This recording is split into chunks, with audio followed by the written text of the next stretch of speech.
Primary Health and Physical Education Assignment 2. Podcast by Madhulika Malvanna.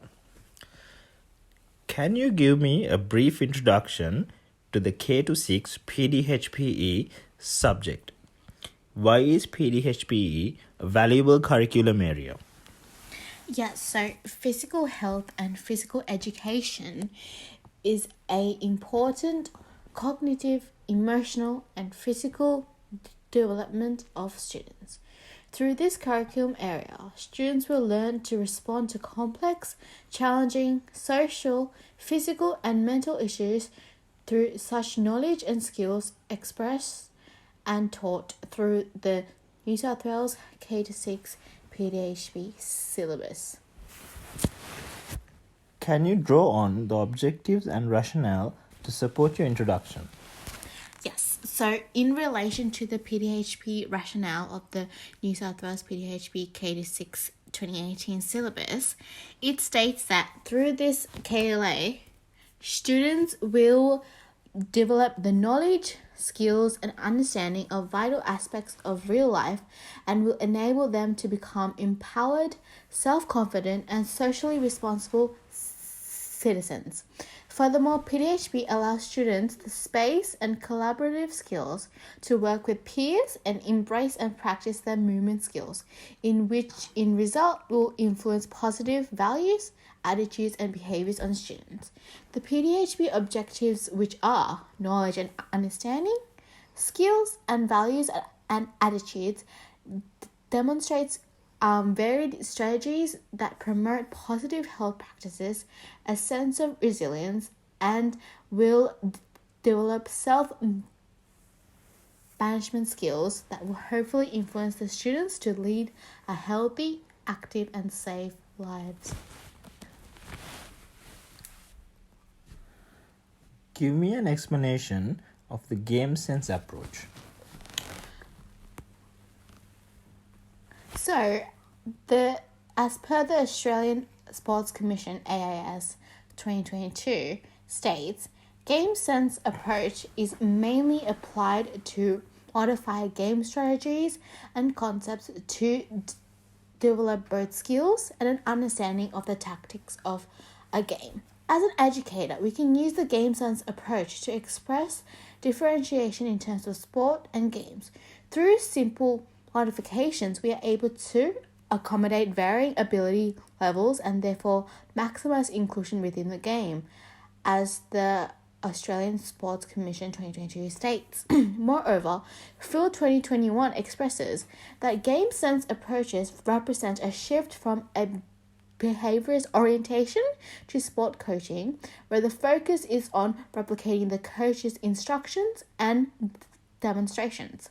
The above statement describes game sense approach as a modern method of coaching or teaching a sport or a game to young students. When applying a game sense approach, students will not undertake a traditional listen to the coach and play the game style of orientation, but rather the teacher or the coach teaches inclusivity, communication, collaboration between all players, and insists the children to challenge themselves and enhance their skills, but also will remember to enjoy themselves and have fun when playing the game. This correlates with the PDHP K10 2018 syllabus, in which it states on the Stage 3 outcome, PD 3-11, students will select, manipulate, and modify movement skills and concepts to effectively create and perform movement sequences.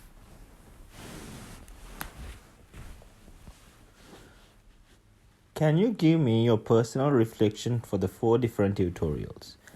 These tutorials are the ones that you have attended during this semester, and the purpose of this podcast is for you to talk about how you have developed professionally as a result of participating in the tutorials. Yes, so the first tutorial in which I am going to be reflecting on is actually the first introductory tutorial that we had on the first week of the spring semester. In this tutorial, my tutor, Dr. Yasmin Kutulumis, started off the unit of primary health and physical education by setting. Started off the unit of primary health and physical education by setting expectations of the students in how much they are comfortable with the subject of physical education. Soon after, we did our first agree or disagree activity. In this activity, I believe as a class and also as a student, I was able to express my beliefs about certain preconceptions of PE. The first statement that we got asked was, is our own primary PE experience was mostly positive. As Gonzalez et al. 2019 states, when teaching and interacting with students, some teachers concentrate more clearly on the student's personal learning progress. Others, however, focus more explicitly on normative comparisons, thereby focus on students' ability in relation to other students' performances. Furthermore, this tutorial assisted me to realize how much past experience of PE have a profound effect on individuals' perception and opinion of PE. Additionally, Dr. Koteloumis's way of introducing the subject of PE really embedded within me with my own personal experiences of PE, which were really not that exciting and endearing. However, I did not have any traumatic or negative experiences of PE in school.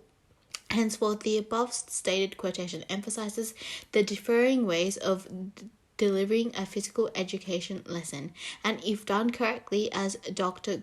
Koteloumis has done in my first PE tutorial, it can play a pivotal role in determining students' motivational experiences of PE.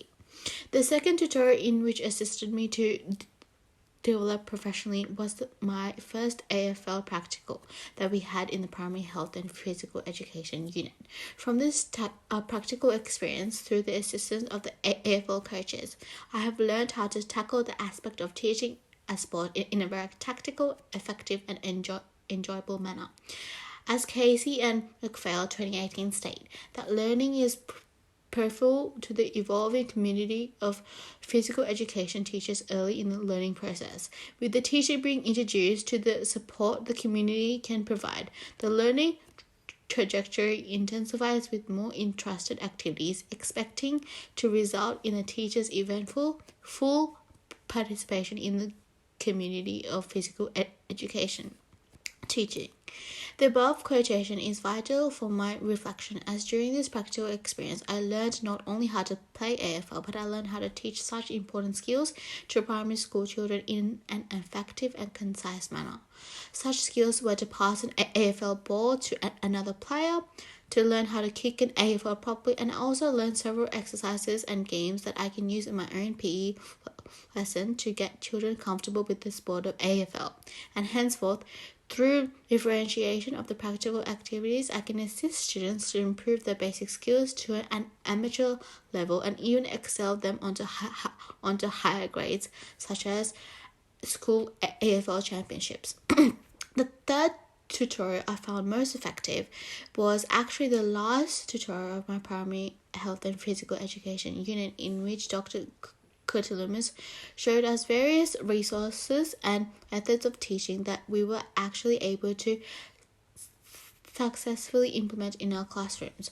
Through this tutorial, I have gained so many insights and ideas about using a consistent lesson structure and resources to teach students whilst correlating with the PDHB syllabus. Adaptive teaching competence can be defined as teachers' ability to adjust their planning and teaching to the individual learning process of students, as Schipper et al. 2017 states. The above statement reinforces the importance of implementing effective classroom teaching strategies in which the teacher has the full ability to differentiate proper and appropriate resources towards the varying needs of the children. Examples of such resources and strategies in the classroom are brainstorming and discussions, positioning activities, and question box activity, which is perfect for stage 3, as the children can ask any questions which they may be too scared and embarrassed to ask before their peers with complete anonymity. Therefore, this tutorial has made me develop professionally as a pre-service teacher, as I have learned many activities, strategies, and resources in order to teach PE effectively to primary school children. As the New South Wales Department of Education 2021 states in their resource review flowchart, the application of professional judgments to all strategies, teaching and learning resources leads to a strong understanding of such resources and or strategy, and therefore assists teachers with the implementation within the context of their school. The fourth and final tutorial in which has assisted me to develop professionally as a pre-service teacher is the second and last practical AFL tutorial. This tutorial was quite different to the other practical as we had to act like the teachers and teach a series of games to our so-called primary students. We had to teach these activities from the skills we learned from our previous practical tutorial. I thought this was an excellent manner to not only learn skills but also to learn how to implement and teach those skills to a class. As SR-ETL 2019 states, prioritizing more implicit and informal teaching strategies allows students to make decisions during the learning process and encourages them to learn autonomously and responsibly. Additionally, by implementing implicit teaching methods such as when we teach students how to kick an AFL footy ball correctly in order to play the game, we aim to increase the social and fitness skills as well as the motor skills and tactical knowledge of the game, as SR-ETL 2019 states. Therefore, I really enjoyed this tutor, and I really believe this tutor assisted me in my professional development as a teacher, as Penny ETL 2017 states, identification of common threads in physical education and youth sport experiences that are attributed value as meaningful by participants can provide useful guidance for teachers and coaches in designing and facilitating meaningful experiences for learners. What have you learned through your participation throughout the semester, and how will it inform your approach to teaching PDHPE? Yes, so throughout this whole semester in this primary health and physical education unit, I have learned about certain aspects of PE in which I have never really been concerned about before. Although my past experiences of PE have not been as rich as my other peers, I have learned so much in retrospective of both practical and theoretical aspects of PE. Through the concepts, skills, and teaching strategies I have learned in PE this semester, I have facilitated a deeper understanding of the positive attributes of PE and am willing to implement such knowledge in my classroom in the future. The following statement about the New South Wales PDHP syllabus by NSA, which is the New South Wales Education Standards Authority 2018, further reinstates my above statement. Through this syllabus, it will provide students abilities to self-management, to develop self-management, interpersonal and movement skills to become self-confident and socially responsible citizens.